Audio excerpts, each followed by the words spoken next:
Hello students, welcome to Jitendra Arya classes, आपका अपना NIOS का चैनल। आज फिर एक सीधी सटीक ब्रेकिंग न्यूज लेके आए हैं।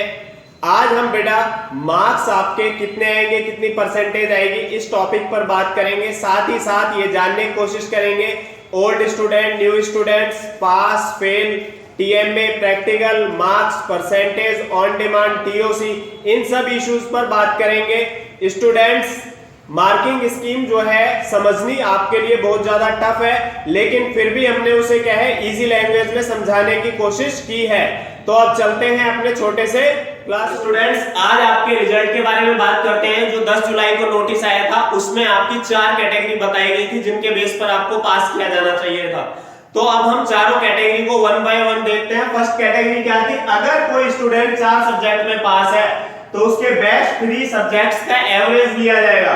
तो हमने ये एक जो है मार्कशीट एनालाइज की है कि हिंदी में किसी के 70 है, एसएसटी में 60 है, साइंस में 50 है, पेंटिंग में आपका 70 है, इंग्लिश और डाटा एंट्री में वो बच्चा फेल है या एब्सेंट था।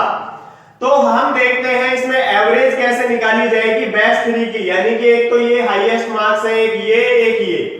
तो इन तीनों को ऐड कर दिया जाएगा और 3 सब्जेक्ट है तो 3 से डिवाइड कर दिया जाएगा। तो 200/3 66.67% आएगा। इसको सॉल्व करने के बाद तो आपकी जो परसेंटेज है वो 55 से 65 के बीच में आएगी। इसका मतलब यहां पर ये सब्जेक्ट और ये सब्जेक्ट, इसमें आपके 60 मार्क्स आने के चांस हैं। दोनों में आपको 60 मार्क्स दे दिए जाएंगे।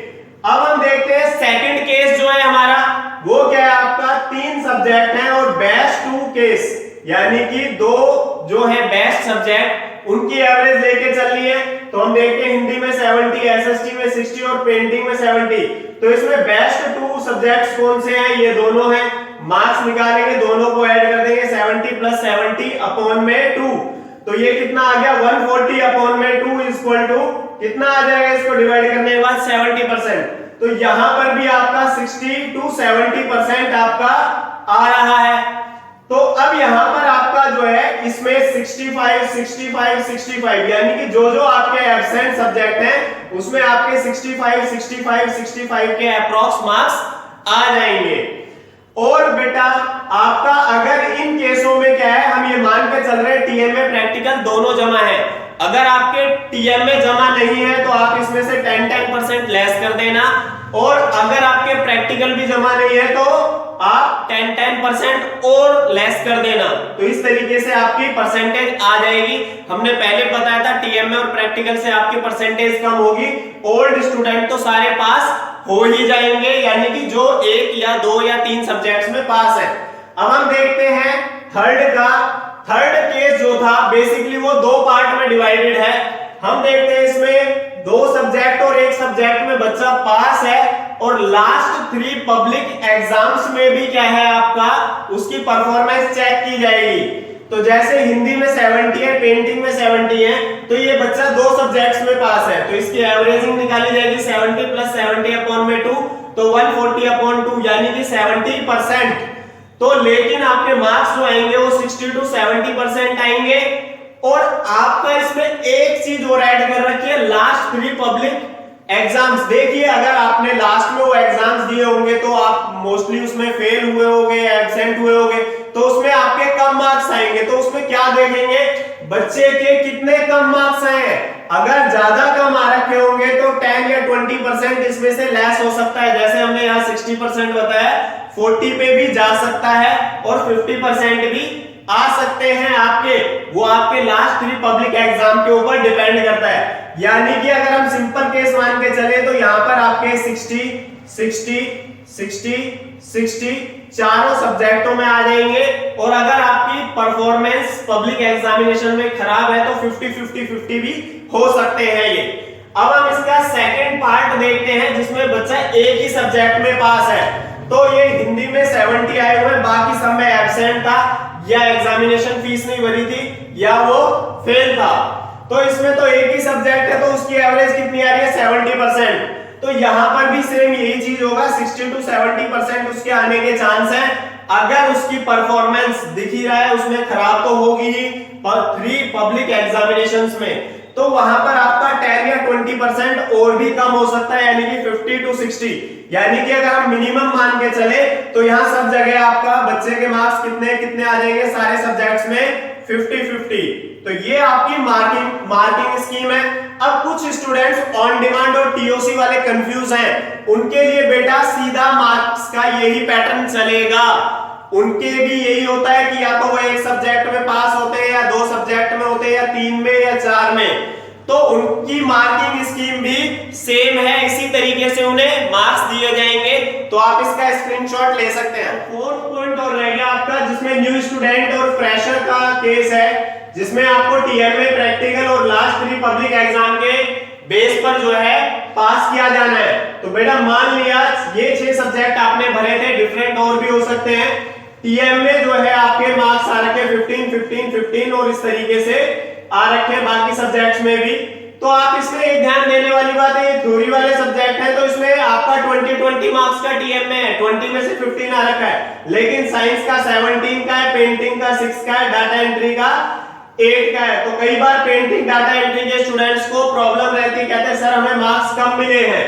तो जब मार्क्स मिली कम में से रहे 8 और 6 में से, तो स्टूडेंट इसलिए इसमें आपके कम मार्क्स आते हैं। अब हम प्रैक्टिकल का केस लेके चलते हैं। एक स्टूडेंट के साइंस के प्रैक्टिकल में है 10 मार्क्स, लेकिन पेंटिंग में कैंसिल हो गया, वो जा ही नहीं पाया। तो इसका मतलब क्या हो गया, इसी का मान लिया इसमें 60% बन रहे हैं, तो इसमें भी 60% आपको दे दिए जाएंगे।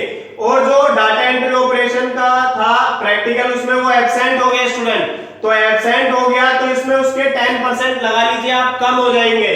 अब हम चलते हैं टीएमए के बेस पर। अगर किसी बच्चे को डायरेक्ट मार्क्स निकालने हो, मान लिया किसी बच्चे के हिंदी में मार्क्स आए 15, तो 15 4 जा कितना हो गया 60। इंग्लिश में टीएमए में आए तो 15 4 जा 60, यानी 4 से मल्टीप्लाई कर दीजिए थ्योरी वाले सब्जेक्ट्स को।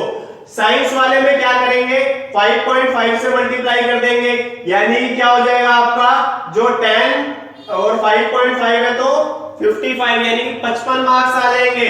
पेंटिंग में क्या हो जाएगा 5 14 जा 14 पंजे 70% मार्क्स आ जाएंगे। और डाटा एंट्री ऑपरेशन में क्या हो जाएगा 12 पंजे 60 मार्क्स आ जाएंगे, यानी कि ये परसेंटेज या मार्क्स इंडिविजुअल निकालने का तरीका है।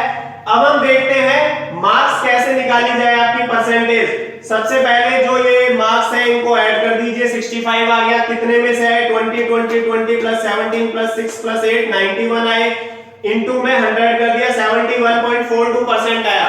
इसका मतलब 60 to 70% आपके आ सकते हैं। अगर आपने प्रैक्टिकल नहीं दिए तो 50 to 60% आ सकते हैं। तो इस तरीके से बेटा आपका ये जो पब्लिक एग्जामिनेशन है इसमें ये देखा जा सकता है आपने 10th बोर्ड कहां से किया है, या लास्ट आपका जो एनआईओएस का रिकॉर्ड है उसमें आपके किस टाइप के मार्क्स आए हैं।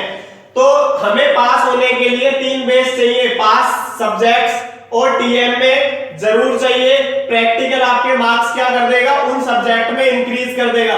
ये फ्रेशर्स के लिए चाहिए, ये ओल्ड या टीएम में ये टीओसी या ऑन डिमांड वाले स्टूडेंट्स के लिए चाहिए। तो आप इसको नोट डाउन। तो स्टूडेंट्स आपका ये पता चला आज कि ओल्ड स्टूडेंट जो है, चाहे वो 2-3 साल से एग्जाम दे रहे हो, या ऑन डिमांड के हो, या टीओसी के हो, ये सारे बच्चों ने अगर अप्रैल 2020 में एग्जाम भरा है और अगर ये 1 2 3 4 कितनी भी सब्जेक्टों में पास हैं, तो बाकी सब्जेक्टों में इनको निकाल दिया जाएगा। और जो न्यू स्टूडेंट हैं वो क्या है आपका, टीएम में अगर उन्होंने दिया है तो 100% पास है, प्रैक्टिकल भी दे रखा है तो उनके मार्क्स इंक्रीज हो जाएंगे। और अगर प्रैक्टिकल में एब्सेंट है तो मार्क्स थोड़े कम हो जाएंगे। लेकिन जिन्होंने टीएम और प्रैक्टिकल दोनों ही नहीं दिए, वो जो है आपका उनके बारे में अभी तक कोई नोटिस नहीं है, उनको अक्टूबर के एग्जाम की तैयारी करनी पड़ सकती है। तो स्टूडेंट्स आपकी सारी समस्याएं अब खत्म हो जानी चाहिए। अगर वीडियो अच्छा लगा तो वीडियो को लाइक शेयर कीजिए, और चैनल पर फर्स्ट टाइम हो तो चैनल को सब्सक्राइब कीजिए, और कमेंट बॉक्स और व्हाट्सएप पर प्रॉब्लम्स पूछिए। एक एक प्रॉब्लम का डेफिनेटली करेक्ट जवाब मिलेगा। नेक्स्ट सुपर स्ट्रॉन्ग वीडियो के लिए आप तैयार रहिए। Thanks guys.